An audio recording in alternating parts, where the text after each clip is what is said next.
Good evening, everybody. It's Steve with Real Progressives. I have an exciting opportunity to have one of my very own Keystone State members, Cheri Honkala, joining us from the 197th District of Philadelphia. Welcome to the show, Cheri. How are you tonight? I'm good. I'm real happy to be here. So you are running in a special election, is it, for a seat in the 197th District of Philadelphia? Is that correct? Yes, I'm actually running in an extra special election. Extra special. It's even better. I don't think most people have seen a special election like this one. There's the last two state reps have been charged with corruption, so they had to step down. And now I am running for state rep because folks in my community have asked me to run. So that's great, because your community happens to be one of the areas in this state that really is in desperate need of help. I mean, we're talking about an area that has a lot of needs that are not being met as it stands. So talk to us a little bit about the special needs of your particular district. Yeah, it's rough because people are literally playing politics with people's lives. And, my district has never gotten the necessary resources. We are the poorest district in this entire state of Pennsylvania. And, there's many members of my district that go several days on less than $2 a day.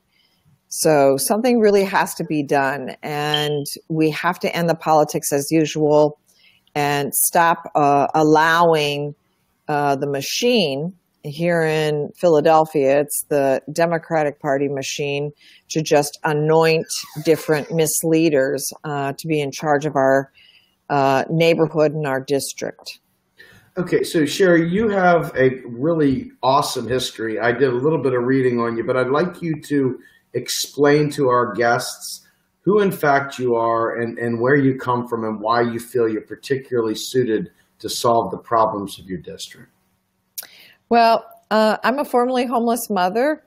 I have 2 children, and I've been working in this community for about 30 years. And the issues that I focused on is ending homelessness, poverty, helping people with their electric, helping people with their water bills, helping seniors, dealing with the hunger crisis, helping to establish community gardens, helping to set up a community land trust, you name it. These are all the various different issues that I've, struggled to deal with in my community. And I've had to deal with them with local supportive, churches and neighbors and that kind of stuff. And most of the politicians in our area has done absolutely nothing to assist the residents of my district. So you were running with Jill Stein previously, correct? Yes. In 2012, I was running on the ticket with Dr. Jill Stein as a Green Party member. And it was an incredible experience, and I was able to meet amazing people. And the role that I played was to go to the poorest sections of the country.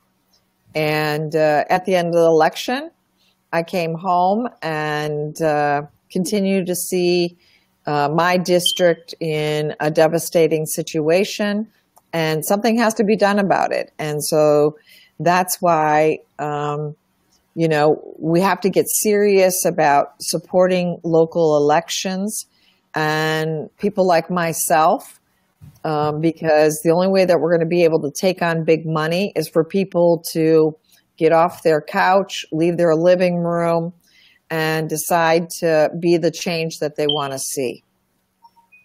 So one of the things that I've noticed, because I'm from obviously from around Harrisburg. One of the things that I've noticed is that the state of Harrisburg, I believe, has a $600 million shortfall as of I think it was January 4th or something like that. I mean, the state is hurting. The state is not doing what it needs to do to have the revenue in order to support basic functions, much less really impact the needs of the most vulnerable. What do you think is the solution to a state like Pennsylvania? I mean, it's happening all over the country. What do you think is a solution to your local area to, in fact, impact those communities? I mean, there's only so much money coming into the state. At some point in time, the Fed's got to step in. I mean, to me, it doesn't make sense that we don't have federal subsidies coming into the state to help us out because we're just not getting it done. Well, I mean, one thing is that we need real leaders in Harrisburg that are willing to take on some of these jokers that aren't going to continue to sell the people out in the state of Pennsylvania. And I really refuse to proceed from this notion of scarcity. I think that what we have is we have stolen land and hoarded resources. And, for issues like housing and food and all of these kinds of things, we shouldn't be in a situation where these different organizations that are part of the nonprofit industrial complex continue to get millions of dollars and people remain hungry, or get, billions of dollars and we're not addressing the affordable housing crisis. The other thing is that we continue to do things like spend more money on prisons than on public education in the state of Pennsylvania. So I think it's really changing the kind of priorities that we have, begin to find the leaders that are willing to step forward in Harrisburg and not give in to big oil and banks, and really be about pushing forward an agenda that's going to help people. Okay. So you have a very strange situation. Can you lay out the kind of the timeline as to what's going on? Because, for those of us that have been trying to follow you along, I thought you were shooed right in. I thought you were going to be able to get in. It seems like there was a filing that was somehow or another delayed by one day. I mean, there's all kinds of hodgepodge going on. Can you fill us in on the status of your campaign? Yeah, well, I'm definitely up against a very corrupt machine. And people that care about democracy, that care about election integrity, that care about stopping fracking, stopping the school to prison pipeline, that understand that we have an ability to uplift the lives of over 35,000 people that are in dire circumstances in my district, then people are going to figure out how to come to the 197 in Philadelphia, the poorest district, and participate on election day. I'm looking for as many people as possible to step forward and to, volunteer by driving people to the polls that day, being a poll watcher, passing out leaflets. I only have 14 days and I'm up against the machine, and they are afraid because they know that I can win this. They know that I can win this because people are tired of politics as usual. And for the last 30 years, I've been saying things that they don't want me to say. I've been talking about the corruption. I've been exposing the corruption. And I've been helping to build a coalition of Democrats that are tired of business as usual, Greens, independents, people that just want to take back democracy in this country. And I think that if we win this, this is a victory for everybody. And that's why the slogan of my campaign is, we are the 197, because all of us are the 197. All of us will lose if I lose on election day. So that's not a choice. All of us can figure out whether it's donating online at Cheri, Cheri 197.com, Cheri 197.com, and making a financial contribution, doing whatever we possibly can. It's not enough to just sit on the couch or post on Facebook how horrible things are. This is something very concrete that people can do to help win. I can win this thing by less than 3,000 votes. That's a piece of cake. Generally, when I put together a march or a demonstration, I can put together 5,000, 10,000 people, whatever. So if we can't put together 400 people on election day that understand how serious this thing is, then we're going to have problems. So I just really want to encourage people to do whatever they possibly can to get involved. And people don't have to worry about having some place to sleep. We will put people up in other people's homes while they're in town. Please, drive your car. I know all of us are environmentalists and that kind of stuff, but we want to make sure that they don't get away with all the crooked things that they normally do. It's basically standard operating procedure in my neighborhood, sorry to say, to offer, free beer, free this or that, in order to get people to vote, or to just pass out money.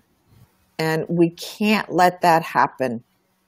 I was an election observer in El Salvador. I was an election observer in Venezuela. Some of the things that I saw in El Salvador don't even compare to the things that I've seen and the corruption that I've seen here in my district during this election. So, Pennsylvania has, never been a terribly, inclusive state. I mean, you've got like Philadelphia and you've got Pittsburgh, and then you've got Pennsylvania in between. It's a very strange state to live in and be in. I mean, in your area, it is very, very impoverished. We're talking about relatively a blue area, blue-green area. I heard you state, quite frankly, that you have coalitions. You work with Dems, you work with independents, you work with Greens, whatever. I think that's a really important message for people to hear from you. I mean, you're not going in there just saying, hey, my way. You're looking to work with people. You're looking to get things done. I mean, talk to us a little bit about these coalitions and how Philadelphia politics works. Well, I mean, Philadelphia is very interesting. I mean, I think we've had some of the largest exodus of African Americans into the Republican Party because they don't know that the Green Party exists. They are just so tired of the absolute corruption. And so this is less about the political party and more about the candidates and what they actually represent.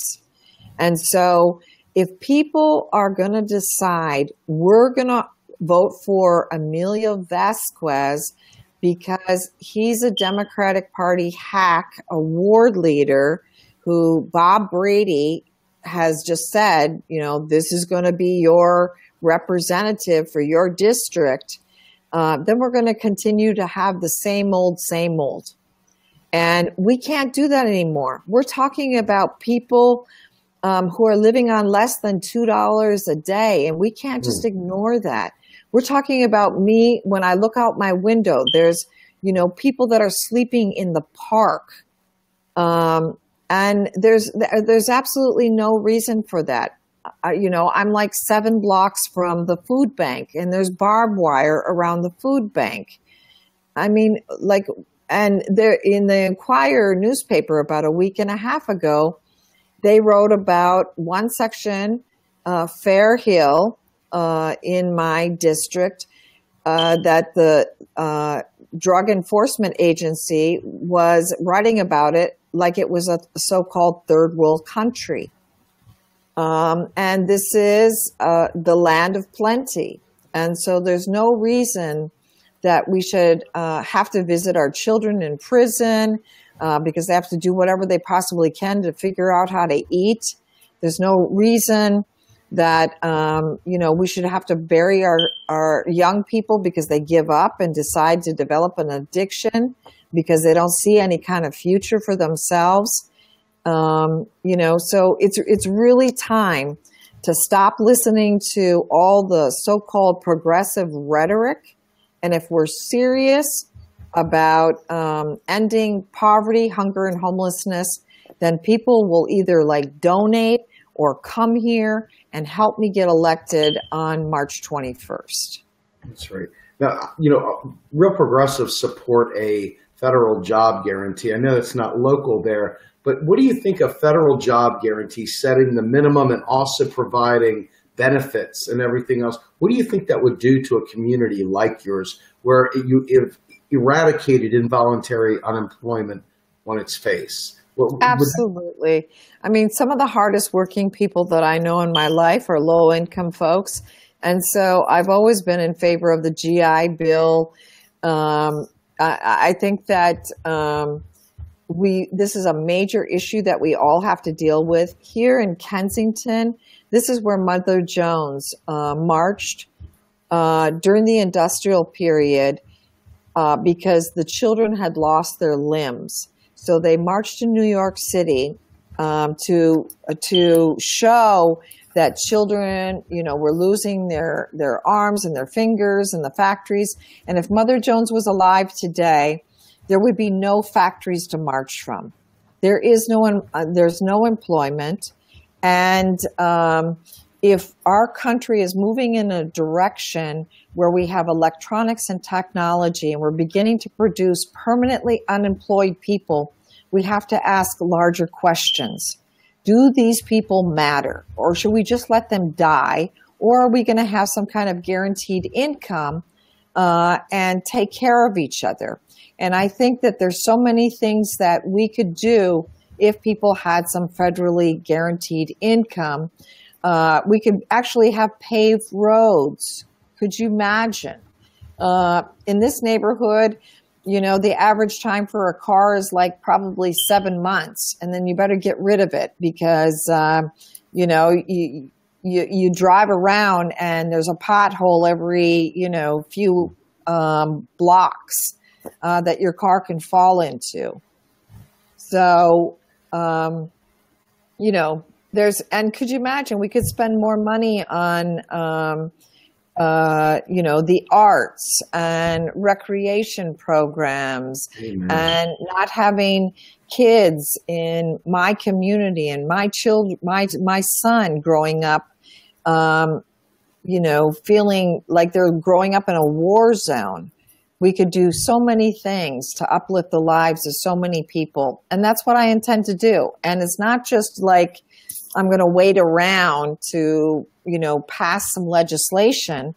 I've already promised that the day after that I'm elected, if the governor decides, not the governor, if our mayor decides to no longer have Philadelphia as a sanctuary city, I'm going to open my district office, my office in Harrisburg, and people will be able to get sanctuary there if they dare deport anybody. And they'll have to go through me and my lawyers. Also, I intend to drive around the day after I'm elected and pick up every single homeless person in my district and ensure that the city houses them. And if they don't house them, they'll be living in my office. That's awesome. I got to tell you, you got a heart. I love seeing people that actually get the fact that you can't just screw off. People are literally, I get so angry sometimes. People are like, oh, he's just an angry guy. I get so angry when I see people not realize that people are literally dying right now. People are friggin' freezing. People are not eating. And you see these kids go to these low-income schools. They're on great drink. They have no food of any merit. There's no nutrition in it. They go there spun up on sugar, and their lives are a complete and utter PTSD life, and they go to school and they can't do well, and there's people scowling down their nose, pointing their see. I'm so over this, and someone like yourself who is a can do, will do kind of candidate is exactly what we need to support. I mean, it is exactly your type of viewpoint here that we've got to rally behind and get behind. And you have made mention that you have places for people to stay. You've made mention that you're looking for donations and to take on this machine in Philadelphia. Let me ask you, when you're talking, how do people, what kinds of roles can they play to lift you up other than just being there? Okay, I'm here, Cheri. Now what do I do? What are you looking for them to do? They can share this program. They can share as many things as possible on social media. They can begin to tweet the progressive musicians and artists that are out there and ask them to further amplify my voice. The slogan of our district is #WeAreThe197. And the reason that it is that is because all of us have an invested interest and a stake in uplifting the lives of the people in this district. If we can do it here, we can begin to do it in every single district around this country and really take this country back. So let me ask you, now that we've gotten, I think that the people that have come have heard a great message so far. Tell us a little bit about what has been happening in terms of the court cases and the stuff I'm reading in the newspaper. It's bouncing back and forth. What is going on with the special election? What is actually happening legally, and where are you now, and what do we have to do? Talk to us about that. Well, my case went to Superior Court, and 4 of the judges voted in my favor to put me back on the ballot, and 3 other judges abstained. So I will not be on the ballot, but I am not worried because people are just tired. They're fed up. So we are going to use stamps, the stamp pads, and we are going to have hundreds, thousands of them. And people are going to, before going into the voting booth, we will hand them one of those stamps, and they are going to write my name in. And we are going to win this thing because it means uplifting so many people's lives. And the way that we're going to do that is because everybody that's watching this program, they're going to figure out how to take March 21st off. And people in the surrounding area on the East Coast can venture here. I am committed to put anybody that comes into town to help up for the evening. And we will knock on every single door like we've been doing every single day from early morning until late at night and bring people to the polls so that they can vote.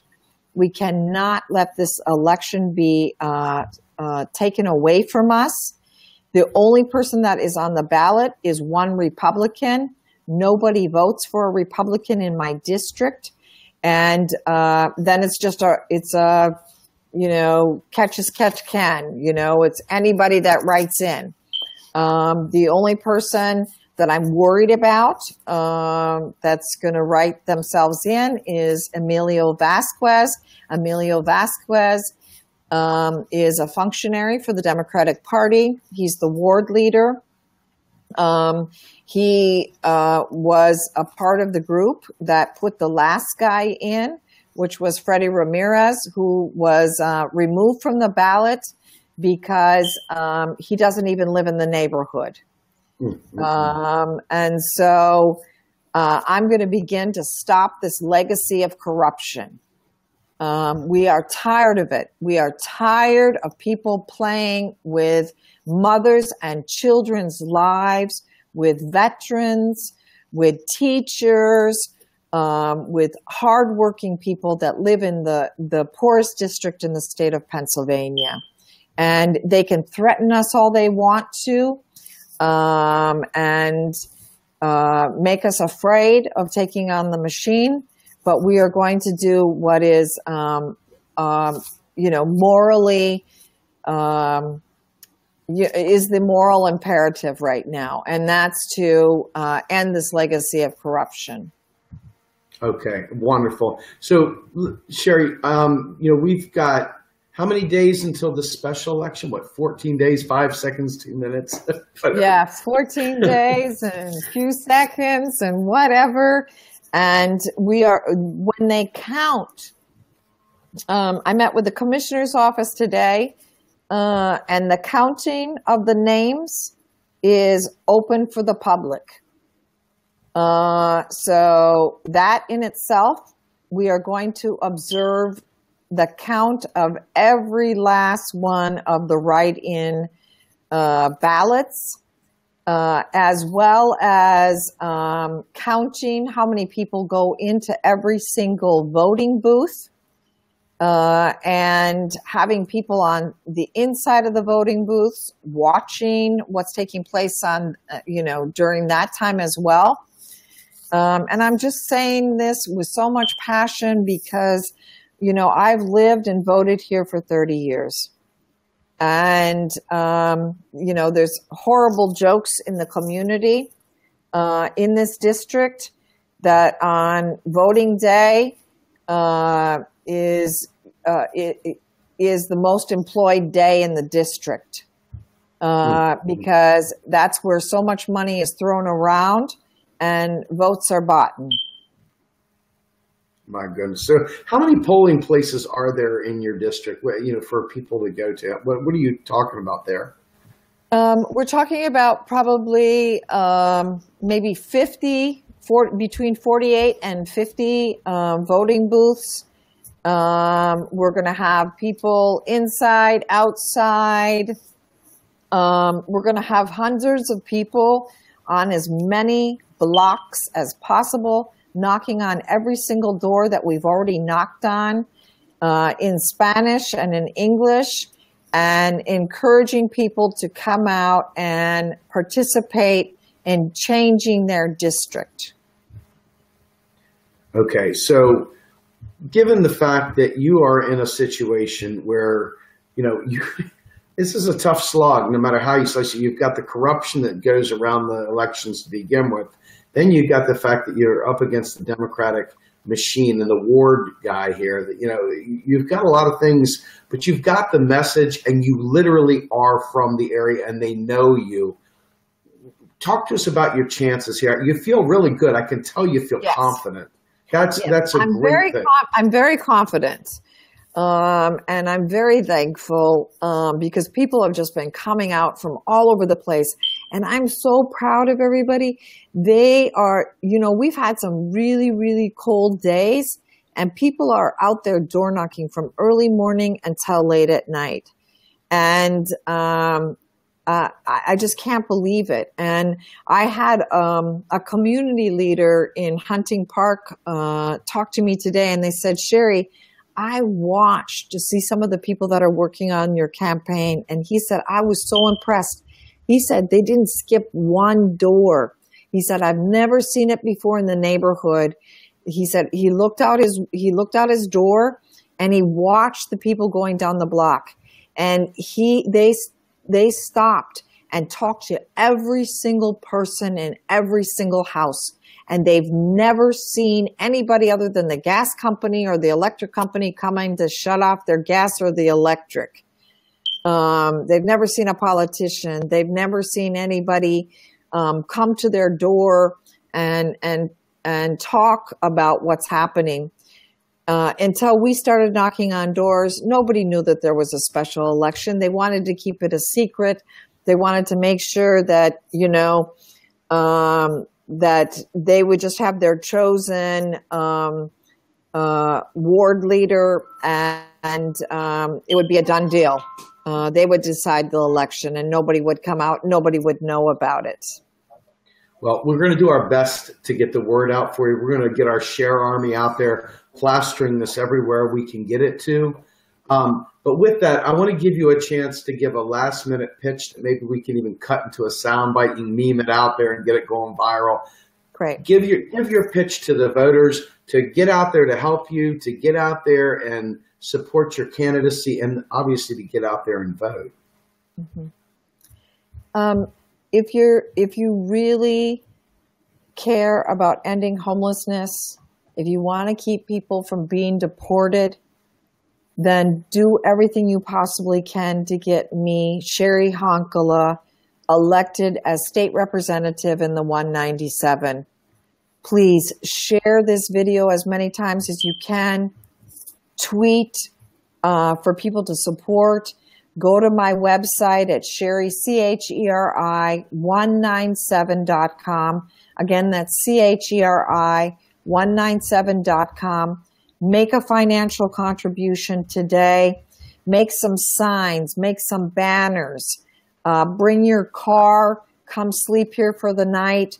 Let's get hundreds and hundreds of people out on the streets here in Philadelphia, in the 197th district.